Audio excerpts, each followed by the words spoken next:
জামাই বাজার করে নিয়ে আসছে মুরগি আর শিং মাছ। তো ভাবি আমি ভাইস্তা বউ তিনজনে উঠানে বসে কাটাকুটি করছি। আর খিচুড়ি রান্না হবে, সেজন্য ছোট ছোট করে পিস করে মুরগি কাটতেছি। তো এই যে এখানে মশলা কষানো হচ্ছে, আতপ চাল, সবজি আর মাংস দিয়ে একসাথে মিক্স খিচুড়ি রান্না হবে। আর হালিম রান্না করব। এটা হচ্ছে আজকে আমাদের ইফতারের খাবার। আর মাটির চুলায় বসে আমি রান্না করছি, যেহেতু আমি এখন শ্বশুরবাড়িতে আছি গাজীপুর কাপাসিয়াতে, এখানে গ্রাম। তো গ্রামে মাটির চুলাতেই রান্না হয়। আর মাটির চুলার রান্না কিন্তু অসম্ভব মজার হয়। যারা খেয়েছেন তারা তো অবশ্যই জানেন, আর যারা খান নাই তারা অবশ্যই ট্রাই করে দেখবেন। আর আজকের রান্নাটা আমিই করব, জানি না কেমন হবে।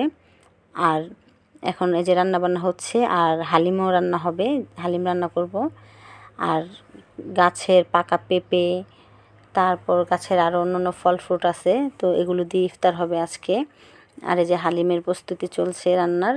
আর এদিকে ইফতার সাজানো হয়ে গেছে, রান্নাবান্নাও কিন্তু শেষ।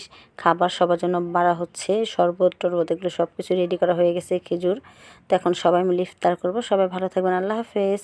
আর সবাই বেশি বেশি শেয়ার